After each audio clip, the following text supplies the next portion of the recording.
ইসরায়েলের সঙ্গে সাম্প্রতিক সংঘর্ষে নিজস্ব সামরিক সীমাবদ্ধতা স্পষ্টভাবে দেখতে পেয়েছে ইরান। বিশেষ করে বিমান প্রতিরক্ষা এবং আক্রমণ সক্ষমতা দুদিকেই চোখে পড়েছে ঘাটতি। এই বাস্তবতায় নিজেদের সামরিক শক্তি বাড়াতে এখন চীনের দিকে ঝুঁকছে দেশটি। মিডল ইস্ট মনিটরের প্রতিবেদনে বলা হয়েছে, ইরানের মূল চাহিদা এখন আধুনিক যুদ্ধবিমান, উন্নত রাডার এবং ক্ষেপণাস্ত্র প্রতিরক্ষা ব্যবস্থা। এর জন্য তারা চীনের J-10C যুদ্ধবিমান এবং HQ সিরিজের আকাশ প্রতিরক্ষা প্রযুক্তি কিনতে আগ্রহী। তবে এই চাহিদা পূরণে চীন এগিয়ে আসবে কিনা তা নিয়ে রয়েছে সংশয়। চীনের দিক থেকে প্রধান বাধা মধ্যপ্রাচ্যে তাদের বাণিজ্যিক ও কূটনৈতিক ভারসাম্য। সৌদি আরব, সংযুক্ত আরব আমিরাত সহ উপসাগরীয় দেশগুলোর সঙ্গে গুরুত্বপূর্ণ সম্পর্ক রয়েছে চীনের। ইরানকে আধুনিক অস্ত্র দিলে সেই সম্পর্ক ক্ষতিগ্রস্ত হতে পারে বলে আশঙ্কা করছে বেইজিং। অন্যদিকে প্রযুক্তি পাচারের আশঙ্কাও চীনের বড় দুশ্চিন্তা। ইরানের সামরিক অবকাঠামো এখনও অনেকটাই পুরনো, ফলে উন্নত অস্ত্র ব্যবস্থাপনায় তারা কতটা দক্ষ তা নিয়ে প্রশ্ন রয়েছে। এছাড়া ইসরায়েল ও পশ্চিমা গোয়েন্দা সংস্থাগুলোর কাছে চীনের সেনা প্রযুক্তির ফাঁস হওয়ার ঝুঁকিও তারা এড়াতে চায়। বিশ্লেষকদের মতে, কেবল অস্ত্র কেনা নয়, ইরানের জন্য বড় চ্যালেঞ্জ হচ্ছে নিজস্ব সামরিক বাহিনীর মধ্যে সমন্বয় তৈরি করা। বিপ্লবী গার্ড বাহিনী ও প্রচলিত সেনাবাহিনীর মধ্যে দীর্ঘদিনের দ্বন্দ্ব এখনও কাটেনি। এতে সিদ্ধান্ত গ্রহণ এবং বাস্তবায়ন দুদিকেই জটিলতা তৈরি হয়। তাই সামরিক শক্তি বাড়াতে ইরানের শুধু নতুন যুদ্ধবিমান কেনা নয়, দরকার নিজের ঘর গোছানো। আর চীন যদি সত্যি সাহায্য করতে চায়, তবে তাকে মধ্যপ্রাচ্যের কৌশলগত ভারসাম্য ও আন্তর্জাতিক চাপের হিসাবও ভালোভাবে মেলাতে হবে।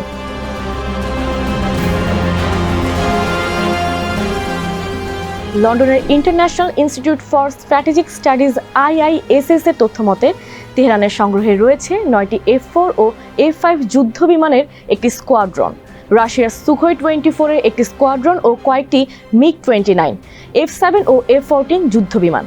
পাইলট ছাড়াই লক্ষ্যবস্তুতে গিয়ে বিস্ফোরিত হবে এমন বিমানও আছে ইরানের কাছে।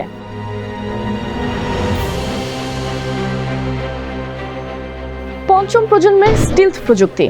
চীনের J-20 ফাইটার জেট পঞ্চম প্রজন্মের। এতে রয়েছে উন্নত স্টিলথ প্রযুক্তি। এটি শত্রুর রাডার এড়িয়ে হামলা করতে সক্ষম। শক্তিশালী ইঞ্জিন।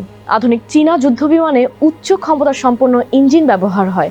যেমন J-10C-তে WS-10B ইঞ্জিন ব্যবহার হয়, যা গতি ও কর্মক্ষমতা বাড়ায়।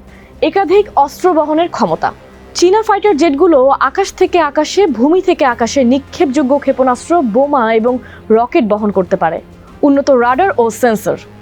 এতে রয়েছে AESA রাডার ও আধুনিক সেন্সর, যা লক্ষ্যবস্তু শনাক্ত ও আক্রমণে অনেক বেশি কার্যকর।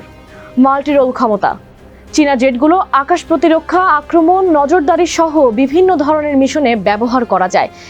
নির্ভুল নকশা ও নিয়ন্ত্রণ। J-10C এর কার্নার ডেল্টা উইং ডিজাইন এটিকে আরও নিয়ন্ত্রণযোগ্য এবং গতিশীল করে তুলেছে। ভবিষ্যৎ প্রজন্মের যুদ্ধবিমান। ষষ্ঠ প্রজন্মের ফাইটার জেট তৈরির কাজ করছে চীন। এতে থাকবে কৃত্রিম বুদ্ধিমত্তা, হাইপারসনিক গতি ও অত্যাধুনিক স্টিলথ সুবিধা।